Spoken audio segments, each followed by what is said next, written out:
Assalamualaikum warahmatullahi wabarakatuh. Selamat datang dalam pelajaran Sejarah Wajib kelas 12 bersama saya Ayah Sofia Martini. Materi yang akan kita bahas kali ini adalah sejarah pergolakan dan konflik yang terjadi di Indonesia selama masa tahun 1948 sampai 1965. Yang pertama kita akan bahas peristiwa konflik dan pergolakan yang berkaitan dengan ideologi. Menurut Herbert Faith, yaitu seorang akademisi Australia, aliran politik besar di Indonesia setelah kemerdekaan terutama dapat dilihat sejak pemilu 1955 terbagi dalam 5 kelompok. Yang pertama, nasionalisme radikal, yaitu diwakili antara lain oleh PNI. Yang kedua yaitu Islam atau NU dan Masyumi. Yang ketiga yaitu komunisme atau PKI. Yang keempat sosialisme demokrat, yaitu Partai Sosialis Indonesia atau PSI. Yang kelima tradisionalis Jawa, yaitu Partai Indonesia Raya atau PIR. Kelompok teosofis atau kebatinan, dan birokrat pemerintah atau pamong praja.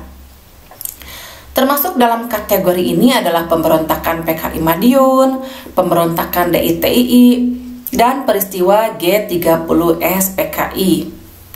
Ideologi yang diusung oleh PKI adalah komunisme, sedangkan DITII membawa ideologi agama yaitu Islam. Kita akan bahas mengenai pemberontakan Partai Komunis Indonesia yang kita singkat menjadi PKI di Madiun. PKI sebenarnya salah satu partai politik pertama yang didirikan sesudah proklamasi. PKI telah ada sejak zaman pergerakan nasional sebelum dibekukan oleh pemerintah Hindia Belanda akibat memberontak pada tahun 1926. Sejak merdeka sampai awal tahun 1948, PKI masih bersikap mendukung pemerintah yang pada saat itu menjadi mayoritas diisi oleh golongan kiri. Tetapi ketika golongan kiri terlempar dari pemerintahan, PKI menjadi partai oposisi dan bergabung dalam Front Demokrasi Rakyat atau FDR yang didirikan Amir Syarifuddin pada bulan Februari 1948.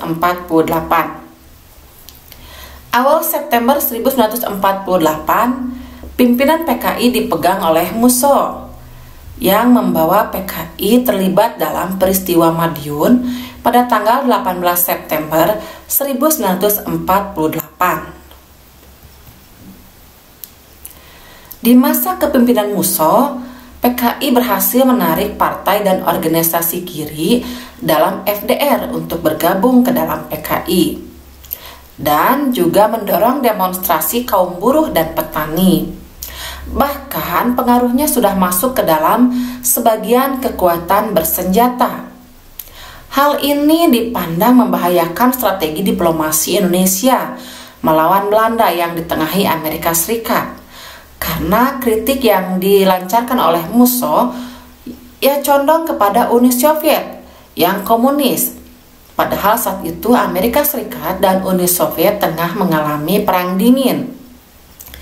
Pemerintah Indonesia melakukan upaya diplomasi dengan Musso, bahkan mengikutsertakan Tan Malaka.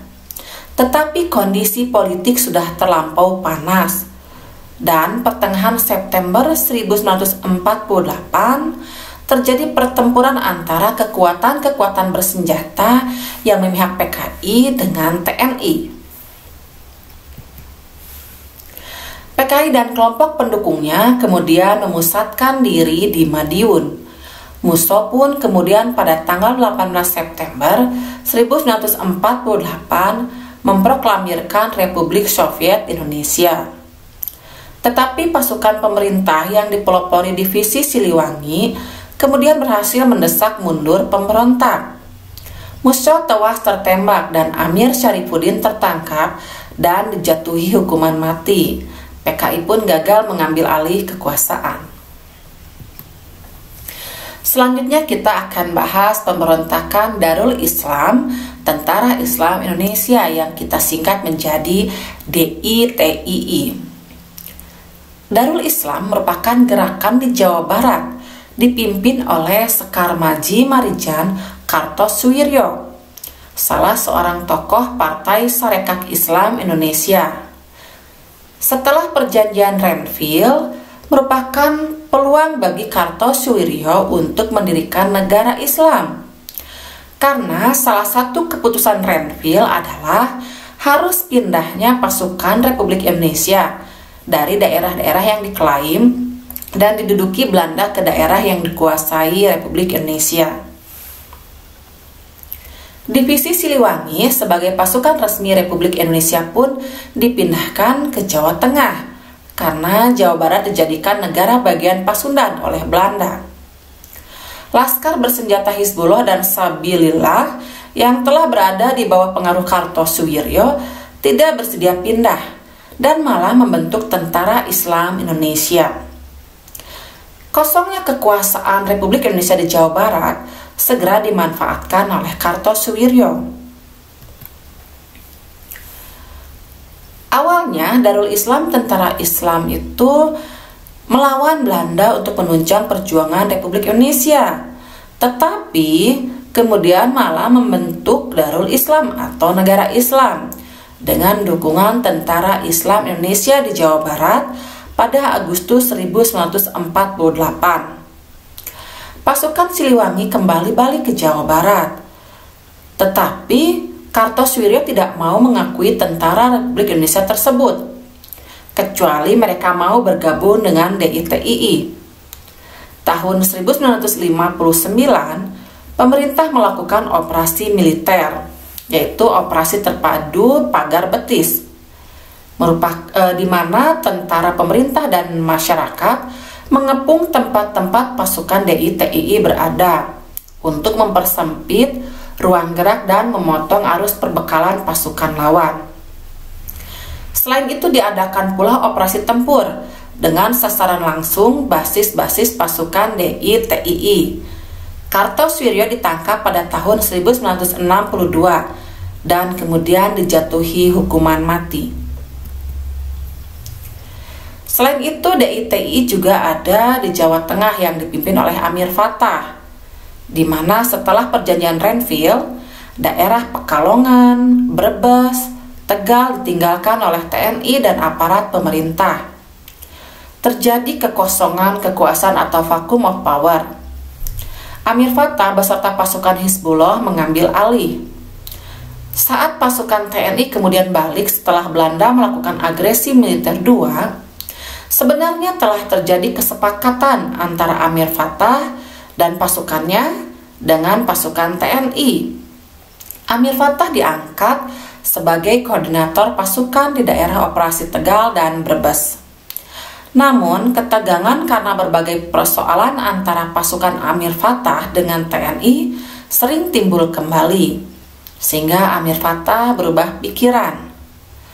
Setelah utusan Kartosuwiryo datang, mengangkatnya sebagai Panglima DITII Jawa Tengah dan memproklamirkan berdirinya negara Islam di Jawa Tengah, terjadi konflik terbuka antara pasukan Amir Fattah dengan pasukan TNI. Tetapi pada bulan Desember 1951, Amir Fattah menyerah. DITII Jawa Tengah pun ada pemberontakan lain yang dipimpin oleh Kiai Haji Mahfudz atau yang dikenal sebagai Kiai Sumolangu, didukung oleh laskar bersenjata Angkatan Umat Islam yang berkeinginan menciptakan suatu negara Indonesia yang berdasarkan prinsip-prinsip Islam.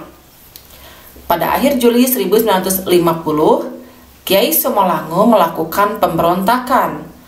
Sebulan kemudian tentara Republik Indonesia berhasil menumpasnya. Pemberontakan Darul Islam juga dilakukan oleh Batalion 426 dari Divisi Diponegoro, Jawa Tengah. Tentara Indonesia yang anggota-anggotanya berasal dari Laskar Hizbullah. Cakupan wilayah gerakan Batalion 426 adalah Kudus, Klaten, hingga Surakarta, tetapi dalam beberapa bulan berhasil ditumpas. Selain itu, DITII juga ada di Sulawesi Selatan, di bawah pimpinan Letnan Kolonel Kahar Muzakar.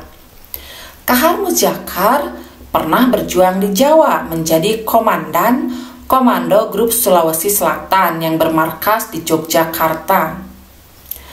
Pada tahun 1949, dia ditugaskan ke daerah asalnya untuk membantu menyelesaikan persoalan tentang Komando Gerilya Sulawesi Selatan atau KGSS. Sebenarnya KGSS dibentuk sewaktu Perang Kemerdekaan, berkekuatan 16 batalion.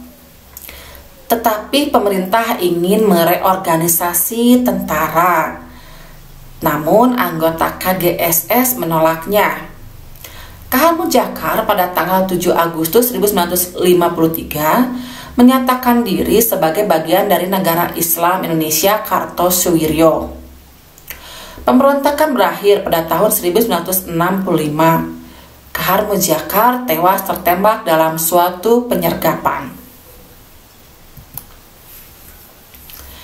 Di Kalimantan Selatan juga ada DITII, yaitu ketika tahun 1948 Angkatan Laut Republik Indonesia ALRI Divisi 4 sebagai pasukan utama Indonesia dalam menghadapi Belanda di Kalimantan Selatan akibat adanya reorganisasi ketentaraan. Banyak yang kecewa karena tidak mendapatkan posisi. Kemudian ada seorang Letnan II yaitu Ibnu Hajar menyatakan mendirikan Kesatuan Rakyat Indonesia yang tertindas. Kerusuhan pun terjadi. Pemerintah sudah melakukan penyelesaian damai, tetapi gagal dan timbul kembali pemberontakan. Akhir tahun 1954, Ibnu Hajar bergabung dengan pemerintahan DITII Kartosuwiryo.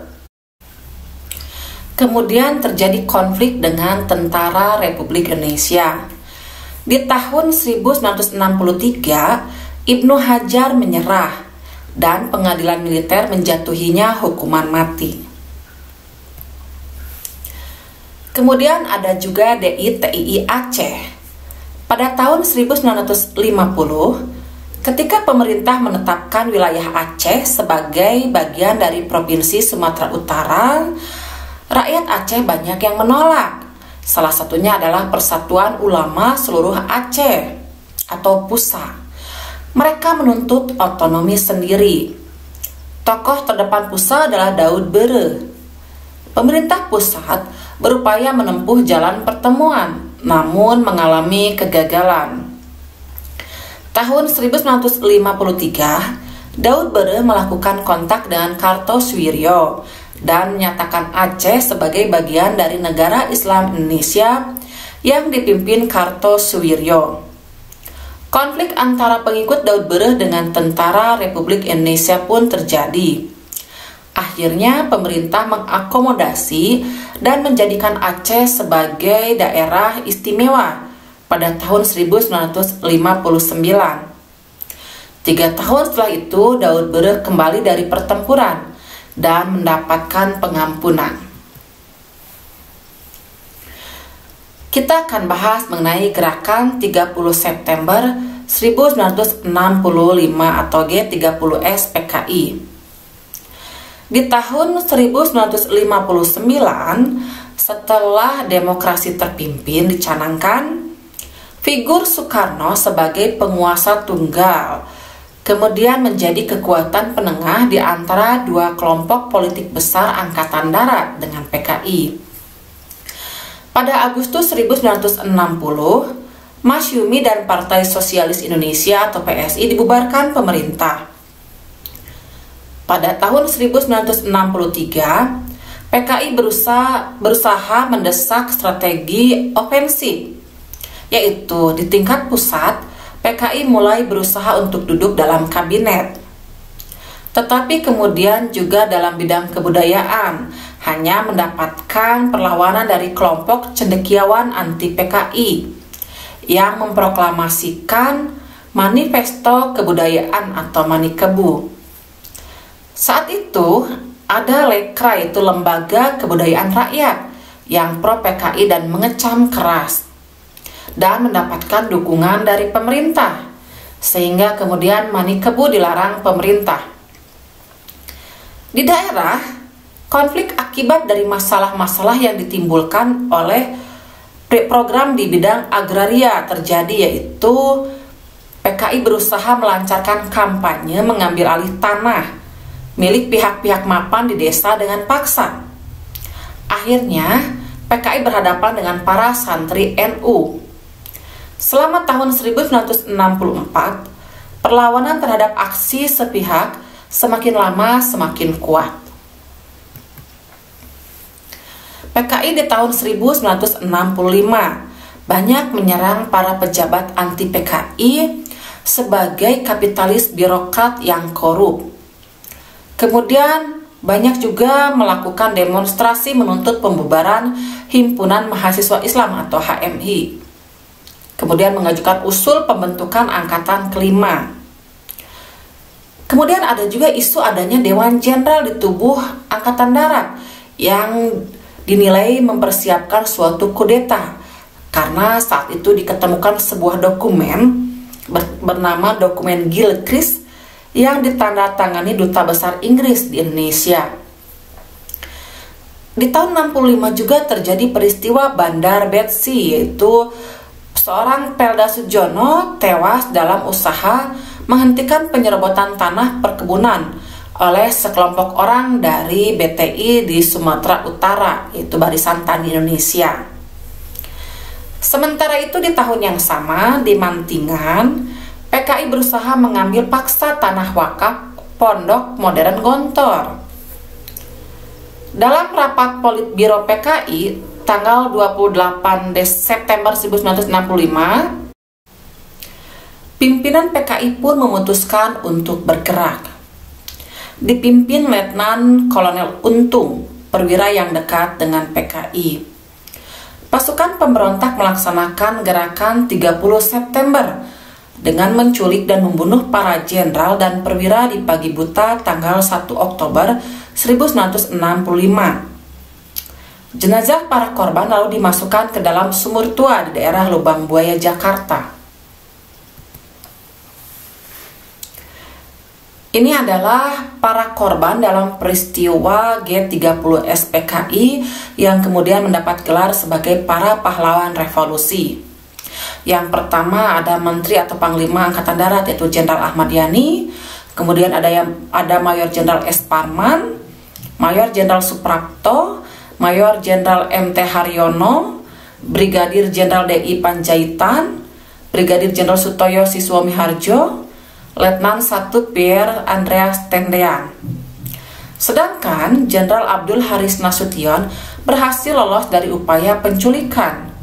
Namun putrinya, Ade Irma Suryani, menjadi korban. Di Yogyakarta, gerakan 30 September juga melakukan penculikan dan pembunuhan terhadap perwira Angkatan Darat yang anti PKI, yaitu Kolonel Katamso dan Letnan Kolonel Sugiono.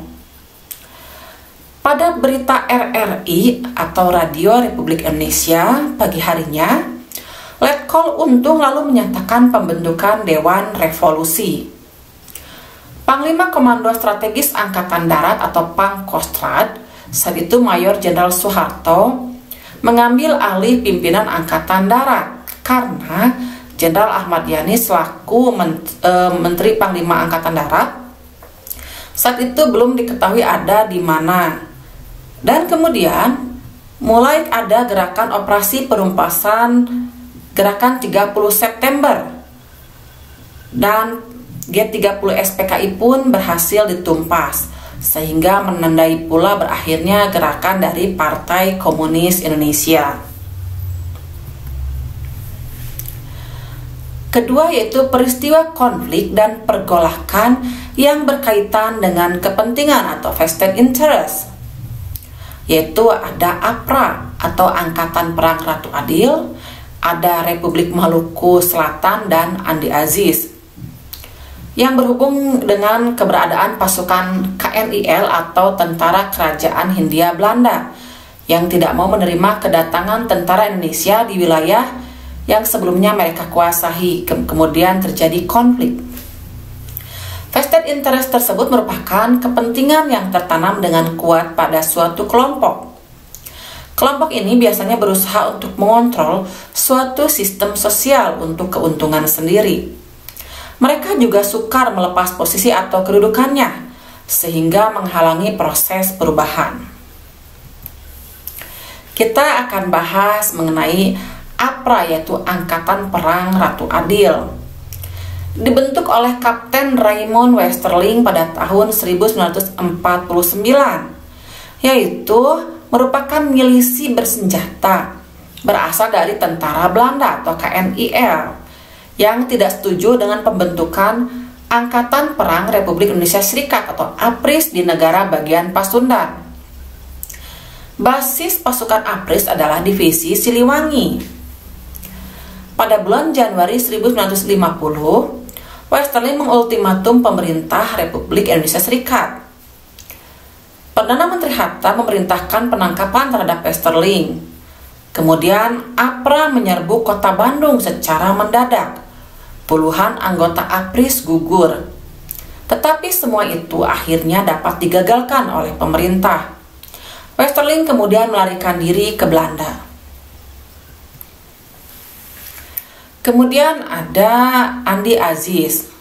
Berawal dari tuntutan Kapten Andi Aziz dan pasukannya yang berasal dari KNIL agar hanya mereka yang dijadikan pasukan APRIS di negara Indonesia Timur atau NIT, karena ada kekhawatiran dari kalangan tentara KNIL diperlakukan secara diskriminatif oleh pimpinan APRIS atau TNI. Pasukan KNIL di bawah pimpinan Andi Aziz ini kemudian menduduki beberapa tempat penting, bahkan menawan Panglima Teritorium atau wilayah Indonesia Timur. Pemerintah bertindak mengirimkan pasukan di bawah pimpinan Kolonel Alex Kawilarang. Pada April 1950, pemerintah memerintahkan Andi Aziz agar melapor ke Jakarta akibat peristiwa tersebut dan menarik pasukannya dari tempat-tempat yang telah diduduki, kemudian menyerahkan senjata serta membebaskan tawanan yang telah mereka tangkap. Tenggat waktu melapor adalah 4 kali 24 jam. Sayangnya Andi Aziz ternyata terlambat melapor. Andi Aziz pun ditangkap di Jakarta setibanya ia ke sana dari Makassar. Pasukannya yang memberontak akhirnya berhasil ditumpas oleh tentara Indonesia di bawah pimpinan Kolonel Kawilarang. Kemudian ada juga Republik Maluku Selatan, diproklamasikan oleh mantan Jaksa Agung Negara Indonesia Timur, yaitu Dr. Sumokil pada April 1950, didukung oleh mantan pasukan KNIL. Pemerintah Indonesia mengutus Dr. Lemina untuk berunding, tetapi sayang gagal. Kemudian pemerintah mengambil tindakan operasi militer dipimpin Kolonel Kawilarang. Kelebihan dari pasukan KNIL RMS adalah mereka memiliki kualifikasi sebagai pasukan komando. Konsentrasi kekuatan mereka berada di Pulau Ambon dengan medan perbentengan alam yang kokoh dan ada bekas benteng pertahanan Jepang. Tapi Ambon sebagai ibu kota RMS berhasil direbut. Sayang sekali TNI kehilangan Komandan Letnan Kolonel Slamet Riyadi dan Letnan Kolonel Sudiarto. Dr. Sumekil ditangkap tahun 1963 dan dijatuhi hukuman mati. Yang ketiga ada peristiwa konflik dan pergolakan yang berkaitan dengan sistem pemerintahan. Yang pertama ada pemberontakan PRRI dan Permesta. Saat itu di dalam tubuh Angkatan Darat ada kekecewaan kesejahteraan tentara di Sumatera dan Sulawesi, sehingga beberapa tokoh militer menentang Kepala Staf Angkatan Darat atau KSAD. Persoalan meluas pada tuntutan otonomi daerah.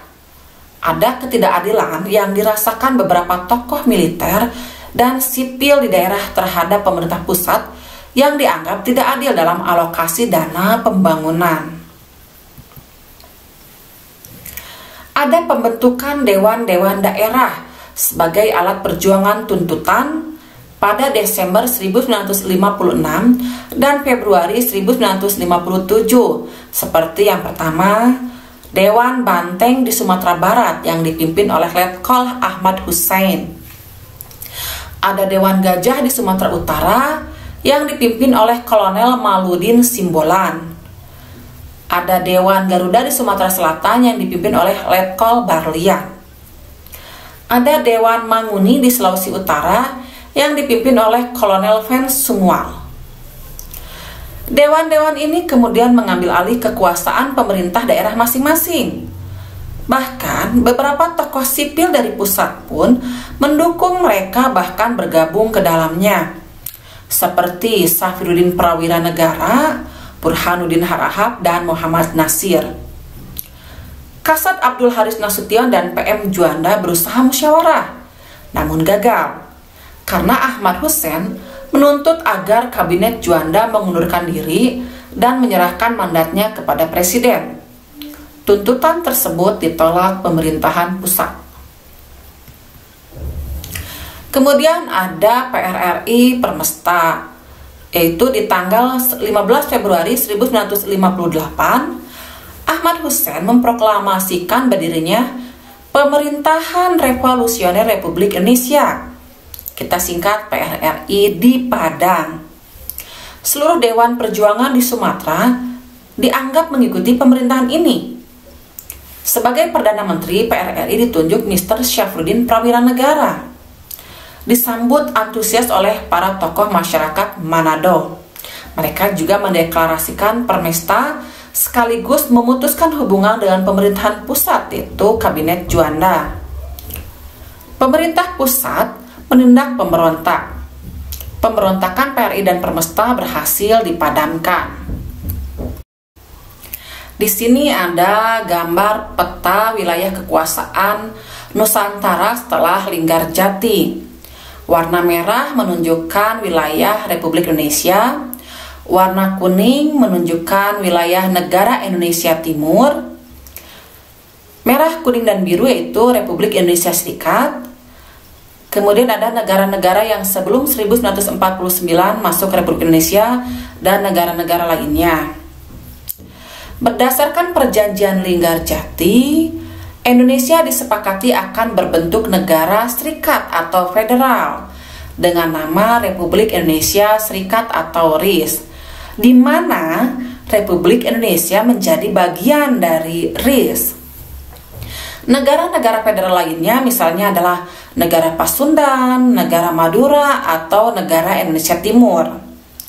Kemudian ada BFO, itu Bijenkoms Federal Overlay, adalah badan musyawarah negara-negara federal di luar RI yang dibentuk oleh Belanda. Jadi saat itu wilayah Republik Indonesia masuk ke dalam Republik Indonesia Serikat. Ada persoalan negara federal dan BFO di bulan Juli 1948.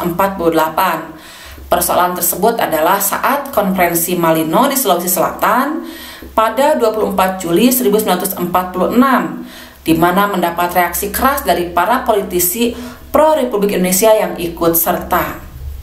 Kemudian ada persoalan perbedaan keinginan agar bendera merah putih dan lagu Indonesia Raya digunakan atau tidak oleh negara Indonesia Timur.